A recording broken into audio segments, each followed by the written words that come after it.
Bismillahirrahmanirrahim. Assalamualaikum warahmatullahi wabarakatuh. Saya Dr. Tanto Johari, Direktur Rumah Sakit Umum Sujono Slow. Alhamdulillah pada hari ini, hari Ahad, tanggal 12 April 2020, bertepatan dengan 14 Syaban 1441 Hijriah. Kita hari ini memulangkan seseorang yang telah kami rawat di Rumah Sakit Sujono Slow ini dan dinyatakan sembuh dari COVID-19. Mari jangan berdiam dan jangan hanya mendengar. Kita jangan cuma bicara, tapi kita ini bekerja. Jangan pernah menyerah, terus membangun daerah. Ku yakin ente. Assalamualaikum warahmatullahi wabarakatuh. Kembali bertemu dengan kami Tajuk Lombok. Kita akan berbicara tentang kisah sukses penanganan COVID-19 di Lombok Timur, dan perkenalkan bersama kami di sini ada Bapak Sekretaris Daerah Lombok Timur, Bapak Haji Muhammad Juwaini Taufik. Kita akan mendengarkan beberapa kisah bagaimana sih sebenarnya sehingga pada hari ini, per hari ini kalau tidak salah kita sudah sampai pada posisi tinggal dua. Nah ini tentu publik ingin tahu sebenarnya bagaimana Pemda Lombok Timur ini membuat langkah-langkah sehingga persoalan ini cepat terselesaikan. Di tengah daerah-daerah lain masih berjibaku dengan persoalan COVID ini. Baik, langsung saja kita berbincang dengan Bapak Sekretaris Daerah Lombok Timur selaku Sekretaris Gugus Tugas Penanggulangan COVID-19. Yang pertama Pak Sekda, tentu hal yang krusial di sini kan ada dua, Pak, kesehatan dan ekonomi. Nah, tentu persoalan utamanya adalah kita menghadapi bencana kesehatan, tetapi kemudian sangat besar juga dampaknya terhadap ekonomi. Nah, kalau tidak salah, Lombok Timur di NTB adalah yang pertama kali terindikasi ada kasus 1 dan 2 itu, dan belakangan kemudian dia positif negatif lagi. Nah, yang ingin publik tahu sebenarnya adalah bagaimana tracingnya, terutama kasus 1 ini yang kalau tidak salah perempuan dan pembina pondok pesantren. Terima kasih Pak Master dan segenap pemirsa Tajuk Lombok. Pertanyaan saya, ada satu kata yang menarik dari pertanyaan pertamanya, bagaimana tracing? Karena memang ukuran sukses menangani COVID ini adalah tracingnya, tracing kontaknya. Karena kita terlambat mengetahui satu kasus, dia akan memunculkan puluhan bahkan ratusan kasus baru. Jadi kalau pertanyaan besarnya apa rahasia atau kunci sukses gugus tugas Lombok Timur memutus misalnya penyebaran COVID-19, jawabannya satu, efektif di dalam melakukan tracking kontak, efektif dalam melakukan deteksi dini, lalu efektif di dalam perawatan atau penanganan kasus terkonfirmasi. Jadi 3 kata kuncinya. Kalau saya mulai dari awal, pertama adalah deteksi dini, yang kedua adalah tracking kontak, yang ketiga adalah perawatan DDP dan terkonfirmasi positif. Itu 3 kata kuncinya. Iya, dalam konteks tracing ini belakangan kan kemudian harus dilihat seberapa kuat mereka melakukan kontak dengan orang lain, apalagi beliau kemarin kan kita tahu sekali lagi adalah pembina pondok pesantren. Santri-santri yang ada di pondok pesantren tersebut kemudian banyak negatif. Ini sebenarnya apa yang terjadi, Pak? Saya kira di situ. Iya, itulah saya lihat deteksi dini. Pada saat tanggal 23 Maret kasus konfirmasi atau pecah telurnya Nusa Tenggara Barat diawali dengan pasien 01 Nusa Tenggara Barat yang berasal dari Lombok Timur. Sebenarnya H-1 kita sudah tahu belum diumumkan oleh pemerintah pusat, tetapi sudah ada epidemiolog datang kepada Pak Bupati lapor bahwa sudah ada laboratorium, kemungkinan akan diumumkan sore nanti atau besok, tapi ini pasti sudah ada hasil swabnya. Publik waktu itu belum tahu. Apa yang kami lakukan? Kami langsung mengisolasi, melockdown, mengkarantina pondok pesantren itu, sehingga dia tidak sempat kemana-mana. Langsung Pak Bupati membentuk pengawalan aparat gabungan TNI, polisi, Pol PP di pintu gerbangnya.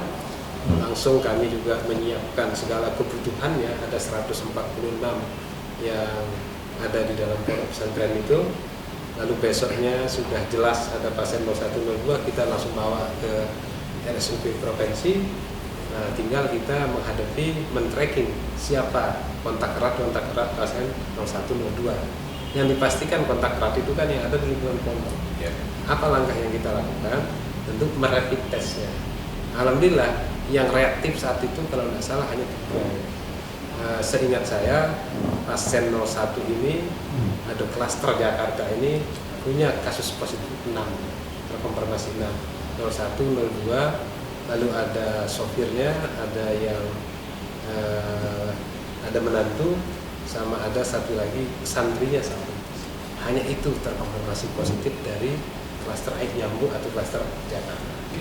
Jadi kata kuncinya adalah pertama, adanya upaya pemerintah untuk melakukan tracing kontak, tapi ingat dukungan keterbukaan atau kejujuran dari si pasien atau si penderita. Karena kalau mereka tidak jujur, kita tidak tahu. Seperti itu. Ya, saya menangkap tadi klaster. Ini kan kita tahu ada 3 kalau tidak salah klaster Pak Sekda ya, terkait dengan penyebaran COVID ini. Ada Jabodetabek atau luar Jakarta, lalu kemudian luar negeri dan Goa. Nah, di Lombok Timur situasinya bagaimana? Apa memang 3-tiganya dari yang sudah kemarin? Dua saja. Oh, dua saja. Kita punya kasus terkonfirmasi itu 39. Dari 39 ini 36%, sekitar 16 orang itu impor. Impornya adalah datang dari klaster Jakarta dan klaster Goa. Lalu sisanya 39 dikurang 16 berarti ada 23. 23 itu transmisi lokal. Transmisi lokal. Jadi bisa dibayangkan lah. Transmisi lokal tentu lebih banyak dari. Berarti dari klaster luar negeri nggak ada? Belum ada. Ya, karena ada kekhawatiran di Lombok Timur ini kan banyak, terutama bukan wisatawan elit ya, yang luar negeri, tetapi para pekerja migran itu. Nah, mengapa? Karena kita sudah melakukan deteksi dulu, Pak. Di 3 pintu masuk. Kita sudah menempatkan personil gas di Bandara Internasional Biam, ada di Lembang, ada di Kayangan. Sehingga seluruh orang yang masuk ke Lombok Timur itu, bayangkan lelahnya. Tapi sekarang kita nikmati hasilnya kan. Kita prepare dia dari bandara, bawa dia ke posko yang ada di pendopo, posko utama kan. Kalau rapidnya reaktif, kita bawa dia ke Rusunawa. Jadi itulah kata kunci suksesnya yang saya katakan deteksi dini. Deteksi dini kan tidak hanya sekedar konsep deteksi dini, tapi fasilitas untuk deteksi dini. Bayangkan kita jemput ada di 3 pintu masuk, lalu harus masuk ke posko utama, di sana diedukasi tentang bagaimana isolasi mandiri, lalu diberikan kartu sehat. Lalu kalau dia suhunya di atas 37, dia di rapid test. Kalau rapid testnya reaktif, kita bawa dia ke rusun. Dari data kita, yang ada di Rusunawa saja, yang sudah ini, yang di Rusunawa ada pada posisi, ini saya baca data, berarti sekianlah orang yang sudah kita Rusunawa. Kita punya data di rumah sakit dan Rusunawa. Di Rusunawa itu yang melakukan isolasi 63 ditambah 80. Selanjutnya ini terkait dengan dampak lanjutan secara sosiologis untuk penerapan protokol COVID-19 ini kan ada banyak dampaknya nih. Ada pembatasan. Lalu kemudian yang paling banyak menjadi sorotan adalah pembatasan ibadah. Ya. Banyak sekali kemudian kita dengar keluhan-keluhan bahkan protes dari masyarakat sebagai ya itu sebenarnya konsekuensi logis dari protokol kesehatan penanganan COVID. Ya. Nah, yang perlu publik tahu sebenarnya bagaimana pemerintah Lombok Timur dalam hal ini gugus tugas membuat persuasi sehingga masyarakat menjadi tenang, menjadi ikut menyukseskan program-program pemerintah. Baik, dalam strategi kami di gugus tugas sebenarnya ada 4 strategi. Strategi pertama harus adanya leadership yang strong, ada kepemimpinan yang kuat mengarah. Ya tidak mesti semua arahannya itu bisa dipatuhi masyarakat, tapi harus ada evaluasi. Kalau ada orang mengatakan pertanganan besi lah di era COVID ini. Yang kedua adalah ada dukungan penganggaran dan budgeting dari DPR. Walaupun protokol penganggaran Permendagri misalnya mengatakan Impres nomor 4 dalam refocusing realokasi boleh tanpa persetujuan DPRD, tetapi harus terkomunikasi dengan baik. Yang besar kita ini kan sebenarnya penyiapan jaring pengaman sosial akibat pembatasan pekerjaan berkurang. Itu untuk Lombok Timur ini kurang lebih 50 miliar karena yang harus kita siapkan untuk memberikan paket sembako 3 bulan dari bulan April, Mei, Juni. Itu kan butuh dukungan penganggaran. Lalu yang ketiga itu adalah adanya koordinasi di dalam gugus tugas. Artinya koordinasi itu ya tidak mesti antar pemerintah. Koordinasi pemerintah daerah juga dengan tokoh masyarakat, dengan persatuan wartawan, NGO, semua pihak, biar kita ini sama. Yang terakhir memang strateginya adalah dukungan partisipasi masyarakat yang berbudaya. Dalam konteks pertanyaan Pak Mastur, mengapa ini bisa relatif lah lebih dipatuhi gitu ya?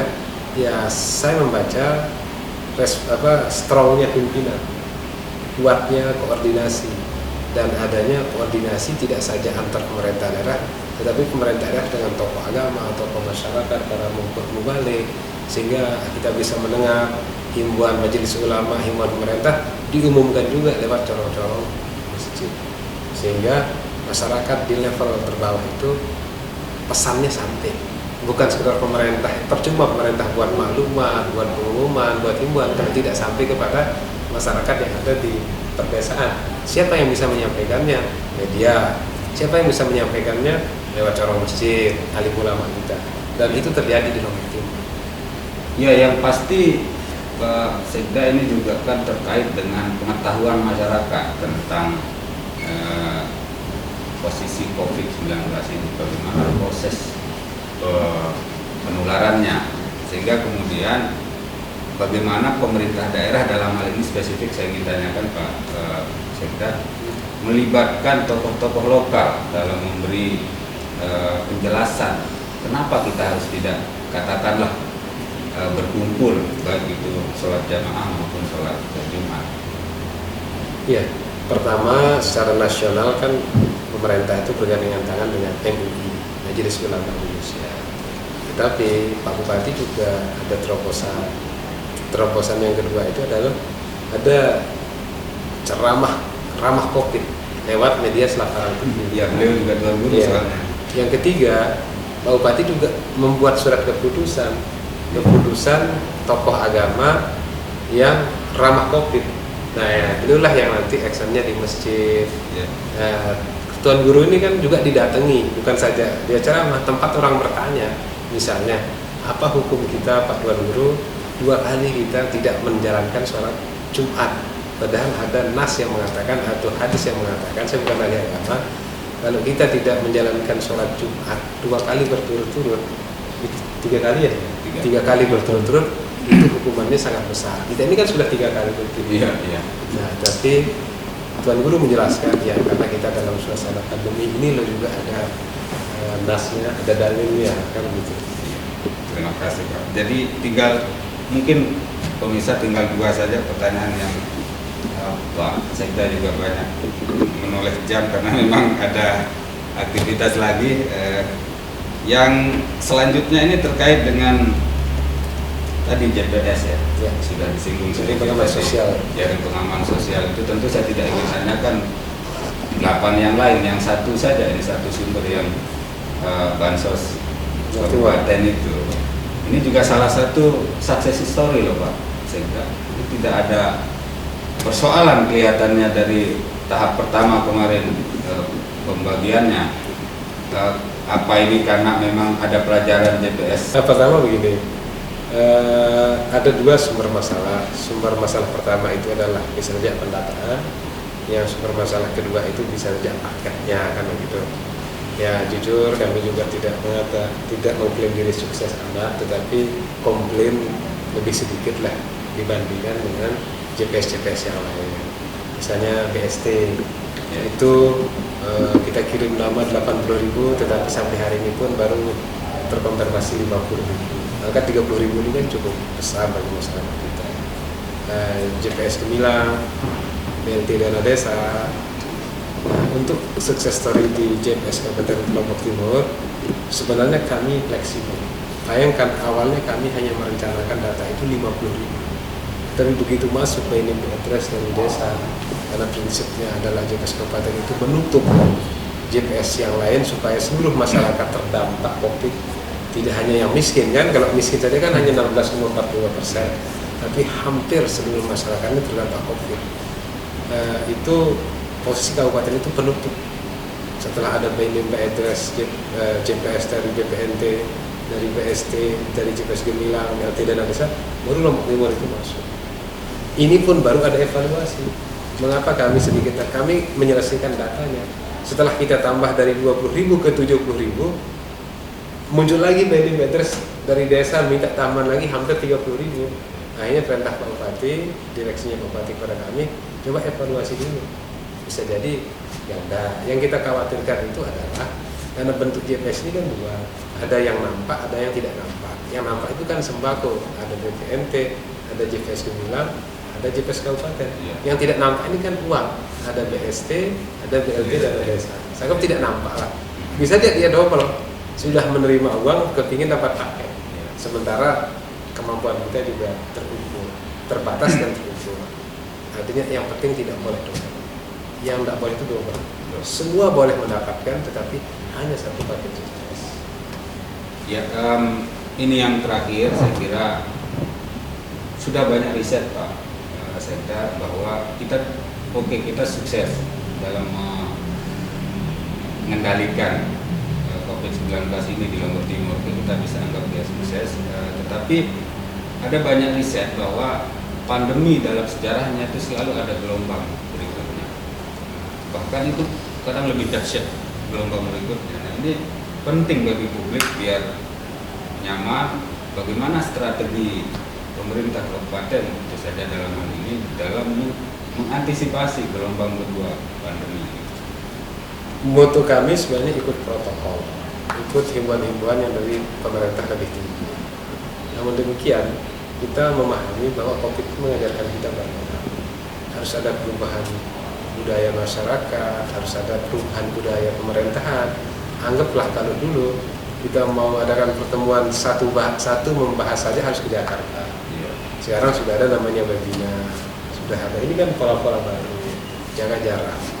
Yang kedua, masker. Kalau dulu kan yang menggunakan masker ini adalah perawat kesehatan saja. Sekarang budaya masker, lebih-lebih masyarakat kita yang sedang batuk atau flu, kan flu ini juga menular, bukan corona saja yang menular, kan flu biasa pun menular.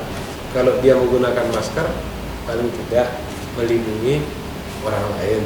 Kan masker ini temanya, maskerku melindungimu, maskermu melindungiku. Jadi cara kita saling tolong-menolong soal kesehatan, lebih-lebih dalam COVID-19 ini adalah yang menggunakan masker ini. Paling tidak kita tidak menularkan ke orang lain, lalu kita tidak tertular dari orang lain. Saya pikir itu yang akan.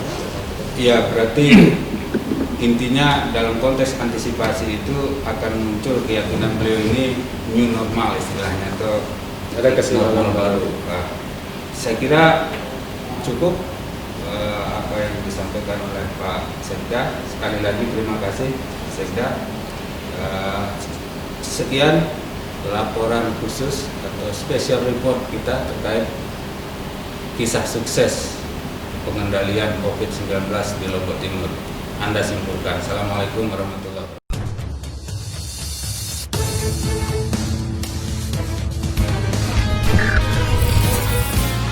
Agar wabah COVID-19 berakhir, mari kita patuhi semua protokol kesehatan.